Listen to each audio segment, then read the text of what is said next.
Hello, I'm Paul Race and welcome to my workshop. I have an affinity for saving bad instruments. I have an affinity for saving and even writing about underrated instruments like auto harps, dulcimers, and some of the other instruments that get a bad rap from time to time.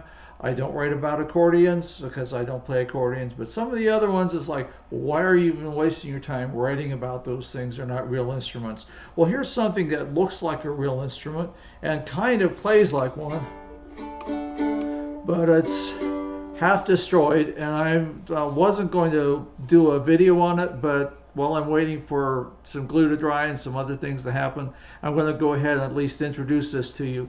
This is an Ibanez student line mandolin, probably made in the last 10 or 15 years. They're still available today. This particular one sells at Amazon or a musician's friend for about $170. And it's not a bad student instrument. In fact, the action on this one is pretty good, and I wouldn't feel bad about playing it in a jam session or anything like that. One thing that you want to look for on a student mandolin, you don't want to look for a year of dust on it. One reason this instrument needs some TLC, but you do want to look for this little guy here, which covers an adjustment nut to crank the neck back if the pressure of the strings makes it start to warp and come out a little bit. And I'm mentioning that because I've had two mandolins. The first mandolin I ever bought, in fact, was a Hondo back in about 1978 that I bought for my sister, and it looked exactly like this, but it did not have an adjustment in the neck. And within a matter of about 2 years, it had gone so far out of adjustment that it was virtually a wall decoration and not a musical instrument. That said, having this isn't a guarantee, but at least it gets you closer to having an instrument that will probably last you several years. My electric Fender is made exactly like this, except for a pickup and a knob here, and it has also the adjustment rod, the truss rod they call it sometimes. And one of the things that's worth pointing out is that the new Fenders don't have this. They've gone to a different factory. You don't actually think Fender has a factory in China, right? They just buy them from possibly the same manufacturer that makes these. A lot of these companies get all the parts from the same parts providers, and several of the instruments are built by the same factory. Ibanez may have their own factory in China, I don't know. But at any rate, this is not a bad student instrument. I'm sure it has a veneer top, not a solid top, but it is playable and sounds like a mandolin when you play it. And that said, this one came to me as a basket case. It had at one point a microphone glued to the face, and so there's glue everywhere. It looks like somebody attacked it with a glue gun. The only problem is the glue gun glue is water soluble, and whatever they slopped all over the pick guard and the face of this is not. So it'll be interesting getting this cleaned up. I'll be removing the pick guard and trying to clean up, because they got glue underneath the pick guard as well. So I'll be trying to clean that up. I will be taking the strings off and cleaning all of this up and trying to present it as something more like a musical instrument by the time I'm done working with it. One of the things that I'm considering is, once the pick guard's off, once the strings are off, the bridge is off, and I start sanding it, I may take it down a little bit farther and give it a walnut stain versus the silly stain that it has. I'm not so concerned about the back, but this kind of stain, it was invented at some point in the early to mid 20th century to make instruments look more antique or make them look more like violins. It's sprayed on. It's never impressed me.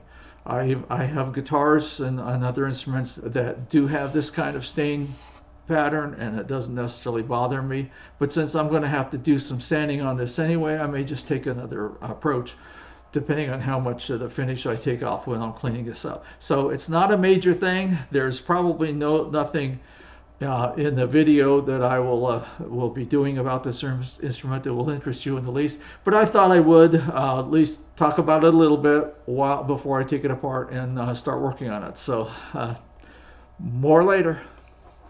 Okay, I have taken off the tailpiece. I have taken off the strings, which of course the bridge comes right off because it's not attached on these. I have also taken off the pick guard, which is a something I don't tend to use on my instruments as a rule anyway, but I've saved all the pieces and I'll probably put it back on. I wanted to show you where the glue, when they glued the pickup to this, the glue went all the way up here, and I don't know if it's destroyed the finish or not, but when I took the pick guard off, it did destroy the finish right up here in this corner because it had, the glue had gone so far underneath that it actually destroyed that little bit of varnish when I brought it up. So it's going to take a little bit of sanding anyway.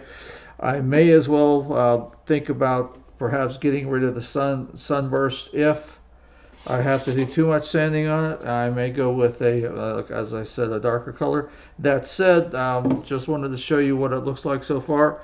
The little cover that goes over the adjustment rod is interesting that the plastic has never come off of it.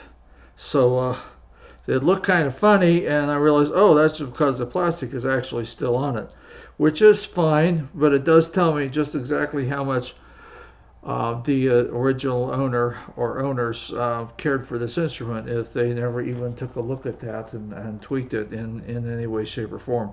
That said, again, I'll get the dust off, I'll get it cleaned up, but the big job is going to be getting rid of this glue that they've made a mess of on the surface. That said, it's still very solid, and in another video not long ago, I actually played it, and it didn't play too bad, even with the old strings on it. So we'll see what happens. And in the meantime, it'll just be fun to play with. So you have a lovely day. Well, as you can tell, I've been busy sanding. As it turned out, by the time I got the glue off, I had damaged the finish one way or the other. I should tell you, by the way, that I got this particular mandolin for $60 from an online auction. And so I got it with the idea that I might experiment with it anyway. I would not recommend doing what I've been doing to this to a $500 mandolin, or even a $150 mandolin that you want to keep and hang on to. But one of the fun things about having an instrument that you didn't pay much money for is it's not a tragedy if you do something and it goes horribly wrong. I don't expect this will go horribly wrong. When I was in college, I had a lot of friends who were musicians, and we all played guitars and we sang in coffee houses and things of that nature. And most of us were just absolutely broke. And whenever somebody's guitar would break, or somebody got a hole in one, somebody had a 12 string that the head snapped in half, things of that nature, they would bring it to me, and I would go work in the garage and do it for free just because it was fun. So this is an example of something that I've taken on that is basically a no-risk project. And in the meantime, I have covered myself with sawdust or with sanded off varnish. But that said, that it's not a bad-looking finish, is it? Even as it is. I also took while I had my sandpaper out, I also sanded off the Ibanez, which has left that a little bit flat. I'll figure out how to even this up so the finish looks like the rest of that. Maybe even I could even put a little dab of varnish on there and nobody would notice or care. I just didn't want it to say Ibanez anymore if I was going to use it for a historical reenactment. It's still going to have the sunburst on the back. It's still going to have a lighter sides.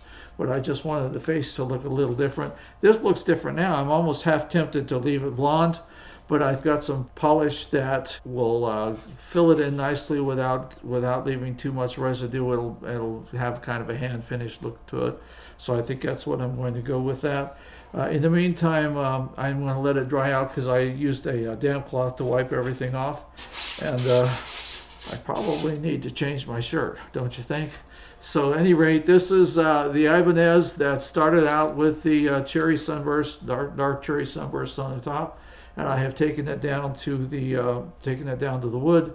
And the next steps will be put guitar honey on the fingerboard just to let it soak up a little, and then I will start. I will refinish the face. It's going to be a hand rub kind of thing, so it won't be too difficult or take too long to do. And then I will restring it and dab a little varnish maybe on the top to kind of make that blend in, because actually the color didn't change. If you see that, it's just that it doesn't say Ibanez anymore. and I'm okay with that. So that's as far as I'm going to go with that today. Get a little bit of this on, and then we'll see where it goes from there. Bye. So the flannel shirt has gone, at least for a little while. This is April in Ohio, and it's going to get, it was in the 80s yesterday, and it's going to get back in the 30s next week. But in the meantime, I got some of my short sleeve shirts up, and that's what I'm going to be wearing today. I don't remember how much I talked about this once it had been restored, but I have I've polished it enough that the tone of the cedar has come out a little bit. I darkened this up just by polishing it again and again and again. I had conditioned the fingerboard. I filed the frets so that they no longer cause you injury when you attempt to play the machine. I tuned it several times. These two have been banged, and so they're just a little bit off. They're very hard to tune. The rest of them are so sensitive. They tune like an $80 set of tuners, and so I hate to replace them just for the sake of one or two bad ones. So you'll see me trying to tune this one once in a while.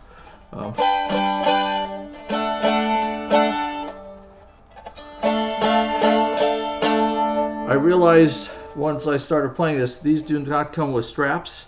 They typically have a plate over here. I'm going to borrow the one off the other mandolin just to show you something. It usually sits here.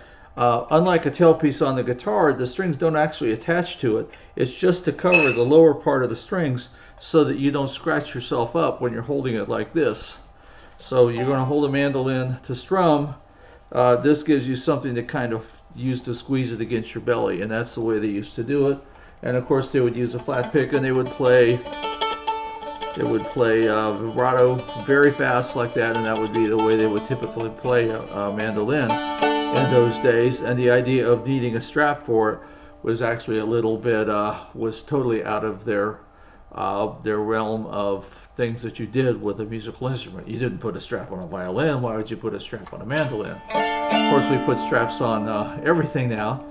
And in the meantime, if I hold this like this so that I don't drop it, then I'm scratching my arm up on this. So there's no evidence that this ever came with a tailpiece, but you'll see a lot of these mandolins that have a tailpiece, and that's exactly, I decided that's exactly what it's for. Is basically it's the same function as a little rim, things you'll sometimes see on banjos, to put your wrist on and rest your hand as you're doing the fancy picking stuff. That said, it has developed a nice tone. The nut width is narrower than a standard mandolin. I really think that the scale length may be a little bit shorter. I can't say for sure because my other one is still in pieces. That said, I've restored it, and when I get a chance, I'll do a couple songs with it to demonstrate what it looks like, what it sounds like once you've got it to this point. Very high pitched. There are very few low overtones. The lower notes on this do not resonate like you do on a modern mandolin. I really think that the body chamber on a modern mandolin is just flat out bigger. Even though it's flat instead of round like this, I think there just must be a larger chamber on these than there is in this one. This was invented, after all, as like the little brother to the mandola, which was a larger instrument with a much larger body at the time, and richer bass notes. And so this is, you could consider this as sort of the soprano mandola. And the idea was that if you had a bunch of people sitting around playing mandola, there'd be somebody that could pick one of these and play the really high notes, which is fine, but it explains why they weren't concerned about the bass notes really coming through on these. I want to set this aside now and go back to the modern mandolin, which is an Ibanez 510BS, it's called. I considered this a red, kind of a dark red sunburst. So technically, it's their brown sunburst. That's what the BS stands for. I realize that in other environments, BS means other things, but this is the This is a mandolin that is a Ibanez 510BS. I have sanded off the Ibanez and I have sanded off the face because I'm going to restore this to look like an early, say, a 1930s mandolin, and I wanted it to I wanted to get rid of the sunburst, which if you look at the really early A-style mandolins and F-style mandolins, you'll see that they're light in the center and then they're dark all the way around. And if you wanted to call a sunburst, I suppose you could, but I wonder in this day and age just how much of that has to do with the fact that the instrument has aged and weathered and darkened up around the corners. I realized after I did all the major sanding that there was glue on the side here, and I had to take a little bit of sandpaper to that. In fact, there's some right there. I used mostly 220, and then the stuff that I finished up the top with was 600 because you want to try to get a really, really smooth surface before you finish it. The stain I wanted to buy is no longer made, so I went to the store and I got this. It's called Danish oil. It has good and bad reviews, and the idea is that it does soak, unlike some stains that sit on the surfaces, it does soak in and theoretically protects the wood. They recommend, if you're going to use it for furniture, they recommend putting a coat of some sort of varnish or epoxy or poly over the top of it. I'm going to try to get around that and not do that and see how that works. So basically the instructions say, or you wipe it on with a rag and you wait a few minutes and then you wipe it off. So 15 minutes it says. So let's give this a try. There is no telling how long this sat on Lowe's shelf before I went into the store and tried to buy it. Okay, the next tool I shouldn't have needed the pliers for this job. The next tool I need is a rag. Hopefully one that's not too linty. This one looks a little linty, so I'm going to find another one. Hang on. An old gold toe sock. It has got cotton and it has nylon and it is not linty and fuzzy. So I'm going to give this a try. It says to apply with the rag, wait 15 minutes, and then wipe it off. So let's just see how this works. Okay, now in most of the videos like this that you see, you're going to see people who've already done this a dozen times and they don't do a video until they're entirely sure.